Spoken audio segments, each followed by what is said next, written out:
modeling. We've done a little bit of texturing. Now we want to get into animation.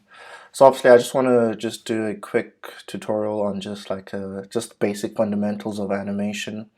I know Utah 6 does require you to have an opening and closing of a door. That's something that I would still give you another tutorial after this one once you get the basic fundamentals of it. But in any case, you're still gonna have to know some of these principles. So yeah, what I do have is a Blender scene. Obviously, you guys can collect this at or download it from your Google Drive. I've put this file there, so you just load it up, and you have just a sphere and a cube. We're gonna animate both of these meshes, but we just want to add different types of dynamics or characteristics to these meshes. So what I'm gonna start off with, the sphere. So since I'm not going to use the cube for now, I'll just come up to the top here, just hide that. And I know that all my concentration will just be based on the sphere. So if you go onto the side panel down here, you have our pivot point right in the middle. Just for this animation, I want to reorient this pivot point so it gives me a little bit more control on how my animation would look. So the first thing I want to do, obviously, I want to go to my edit mode, and I want to select just the bottom vertex right at the bottom there. Then I want to adjust the orientation. So to do that, I want to go under mesh. I want to go under the snap cursor to selected. So this is the 3D cursor. We want to snap that right there, that vertex, and you'll see why that is relevant. So I'm going to snap that right there to the vertex, so I know that 3D cursor is right there. And I'll change on to object mode, and under object we want to have this menu set, which is set origin. So we want to set the origin of this pivot point to be at the bottom, because right now if I do, let's say I scale it up and I scale it up and down, it scales just from the center point. I want us to actually scale it, and only scales from the bottom upwards, and that makes our animating a little bit easier. So I'll set origin. Then I want to put origin to the 3D cursor, so I want that pivot point to be snapped right there onto the 3D cursor. Now if I click on S, now my scale, it's stem, the root of the scaling or the movement comes from where the cursor is, and that's what I actually want. Alright, but I still want this the 3D cursor to be in the center of our world, so I'll just re-snap that back. So I'll snap that and I'll say cursor to world, so it's snapped back in the middle. So when we do, if you want to add another object, it'll add from the center of our grid. Okay, so that looks decent for now. The first thing that we want to do, we want to work in the front view. So we're going to click on number 1 on the number pad, so we can just see the front view, so we can have a clear view of just this animation. So what we're going to do, we're just going to do a simple ball bounce. So we're going to incorporate some of the 12 principles of animation in this simple ball bounce. So once we've done that, we want to just get more familiar with the menus or the panels. At the bottom we have our timeline. So as soon as the animation starts, you'll see this moving up and down. So to start, either you can tap on spacebar or you can click on the play icon there, and nothing is happening at the moment, but you can see that your frames per seconds is rendering or running through. So I'll put that straight in the back. So what I want to do first is to add a graph editor. So graph editor will give us a little bit of an understanding of how the movement of this ball is by us analyzing the graph. So I want to add a new panel. No matter. I'll just add a new panel, drag that up, and I'll drag another one up.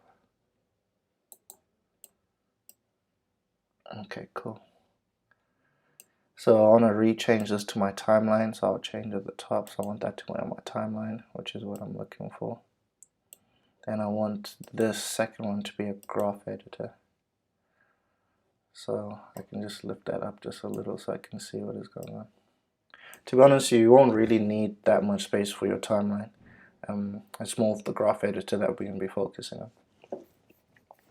Alright, so what you do have, you have this icon here, which actually tells you, or let's see, it just says your current frame. So if you click on that, obviously you have it highlighted down there, frame 0. If you type in a number, it'll snap onto 30. So since this is just a simple cycle, a bound cycle, what I want to work with just 30 frames. I want to custom the end, because right now it's ending at 250 frames. I want to only end off at 30 frames. Alright, so now you see this whole grayed area. So that just means that when we are animating, this right here won't be rendered, and you won't see any of these animation. So the same way that we navigate on the 3D viewport, we have the scroll middle mouse button that can zoom in and out on your graphs, which is the same for the timeline. You have your shift middle mouse button to pan. So that's what we're going to do. Let's just pan that out so we can only work with just 30 frames right now. Alright. You can also readjust your frames right here. So it's under your output properties. So obviously this is your render resolution, which you can keep at. Start render from frame 1 goes all the way up to 30. Then you have steps. So steps, it's either we're going to render each frame, so 1 up to 30. If I put 2 there, it's going to render every second frame, so it's going to be skipping a frame. We do tend to use 24 frames or 25 frames per second. So this varies depending on if it's film, if it's a certain type of cycle that you want. But for this animation, we'll just keep it as 24 frames. Alright, I'll come back to some of these presets later on. But right now we want to start animating this ball bounce.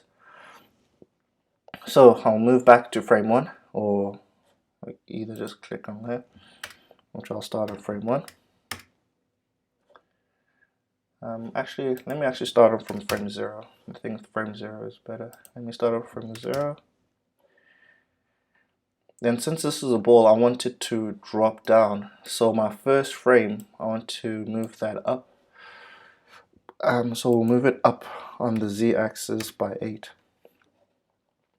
And I want it to just drop down there and go back up. Alright. Now that we've moved that up, I want to keyframe that. So there's a few ways of doing this. So it's either we can hover on our viewport, press the hotkey I, then it gives you all these different types of scale or keyframing, I mean. So for just this example, what we're going to do is keyframe the location, so it's the movement up of the Z, X, and Y axis. I'll just change my transforms down there, or my object property, so I can also see. So as soon as you keyframe it, it turns yellow.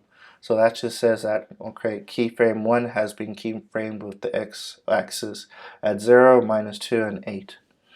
Alright. Since this is a cycle, I want to make sure that the first frame, which is frame 0 in this instance, and the last frame, which is frame 30, is the same, because it's going to be a loop. So we're going to keyframe that. We can hover over on our transform section, click on I, and it automatically just keyframes that for us. So we don't need to click on I and select. So if you just hover over here, just click on I, the hotkey, it will automatically keyframe that. So now we see on the timeline that we have our keyframe, which is our first animation. So if I go back onto the first frame and I press spacebar or the play button, you'll see nothing because I didn't drop it down. So what I'll do is, since it's 30, we'll go to keyframe 15, and we want to drop that ball down, so we'll drop it down to 0, and I'll keyframe that, which is I. Alright.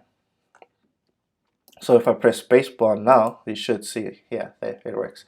So it's just a ball which is going up and down right now. And if you look at the graph, as soon as it's at the peak, it dips down to the bottom and goes back up. So this is what we want to be paying attention to. We want to make sure our graph is nice and smooth, the transitions are smooth, so it makes our animations much more smoother. So I'll stop that for now. Okay. So now we want to incorporate a few more tweaks to this animation to make it a little bit more unique, to give it a bit of personality. And the first thing that I would do in this instance, I would go into my graph editor. So at the top, so this is just something when we are looking at something which is falling down, if gravity is taking hold, there's nothing that's slowing it down. So you would see a nice arc which goes slowly building up pace, and you want it to continue building up pace. But if I look at this graph, it slowly decelerates, and that's indicated by this arc here. And so we want to make sure as soon as it drops, it slowly starts to pick up pace, and it doesn't pick up pace until it hits the ground. Then it goes straight back up, and as it reaches the peak, we want it to slow down again because gravity is pulling it back down. So we want to make sure we select this. We want to select the peak right at the bottom, this peak. So I'm going to highlight that. And the one thing I want to do, I want to move these points in. So I can click on Control and Marquee Select, click on G, and I can move that in so it's a more straighter line. Alright, so now it's a nice and sharp edge or corner, meaning that it went straight down without decelerating, which is how natural objects would fall. Nothing will stop the fall or slow it down unless it's like either it's very light and the wind can blow it up, but that's not the effect that we're looking for right now. So if I do that, it goes straight down, nothing is slowing it down, and it slows down as it goes back up. So that's looking quite cool. Okay, so to add more character to this animation, we want to add like it's a squash and stretch and a little bit of anticipation as well. But I think we might do that for the other shape. But for this one, definitely a squash and stretch. So what I mean by squash and stretch, we want to, as soon as it hits the ground, we want the ball to continue to go down, and almost as if it's like squashing towards the ground, creating like that animated rubbery bouncing ball effect. Okay, so we'll go on to frame 15. 15 is when it hits the ground. What I would do, I want to actually just go one frame out. So I'll go into frame 14. And in frame 14, I want to actually create almost a pointy ball. So you can see that as gravity is pulling it down, it forms a sharper, a more spiral form, more warped form, indicating that it's actually picking up pace. So I'll go back, change my transforms into a scale, and what I'll do is just scale that up. So what I'll probably want to do is scale that up. If I look down there, I'll probably scale that up by 1.4. When you're scaling it up, you want to scale it up with the same volume. So right now, if it's scaled up on the z-axis by 1.4, the x and y axis, so it's an equal volume, we want to scale that up by 0.8. So basically, if I add these two together, it should equal the z value. So 0.8 plus equals 1.4. So that just means that the volume of this mesh is still being maintained. All right. So once we've done that, we will hover over the scale section, and then we'll click on I. And we know that that is keyframe there, and we also have a keyframe on our graph, and even on our timeline you have a new keyframe which has been added. Alright, we can just duplicate this keyframe that we've created, so we can right click on the keyframe, say duplicate, and what we can do, we'll just move it one frame down, so we just want to move it to 16. So now that I've duplicated that, I know that on the other side this is exactly what I want. Alright, so as it hits the bottom, we want this shape to actually get a little bit flat. We want it to flatten as gravity pulls it down, so you can create that bounce effect. So we'll flatten it by probably 0.8. Then we still want to maintain the volume, so the volume would be 1.2. So on the X and Y.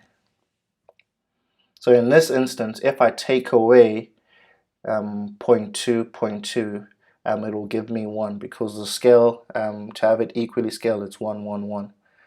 For this instance, we'll be looking at what can we, since we've minused from the original scale, which was 1, we can either allocate that value down here. So technically this is actually should be 0.6.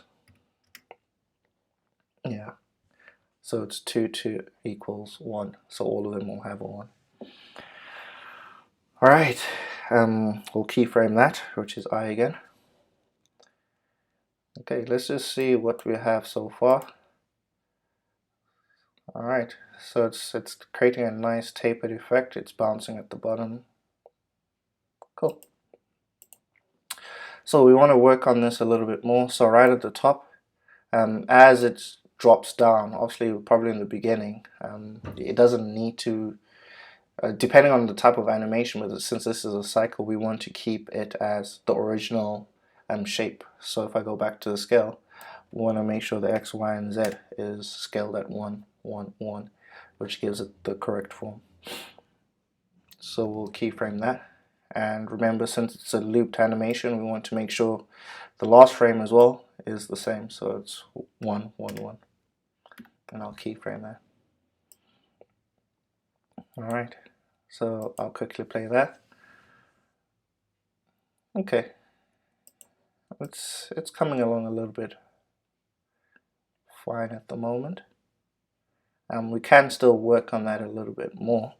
What I would probably recommend at this stage is probably, let me see how this is, adding as it comes down, probably on this side, I want it to stretch. Alright, so I'll probably take it down at 25 frames, and I want that to stretch down. So we'll take that as 0.8, and we'll move that as 1.1.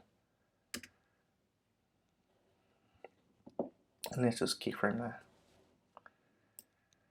Alright, so let me play that out. So it goes up, nice stretch bouncing effect. Alright.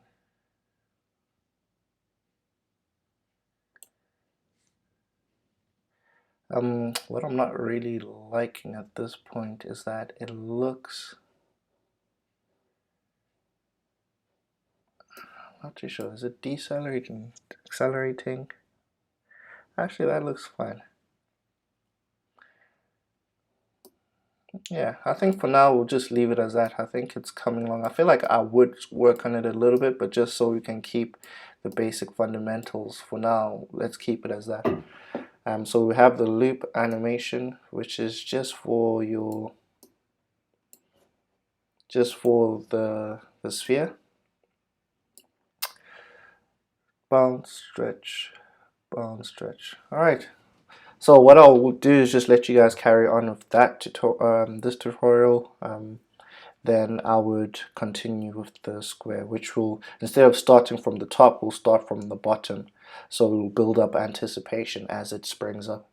This one is more about just stretching, squashing at the bottom. The anticipation is already there as it hits the bottom, squashes out and stretches back up again. Alright.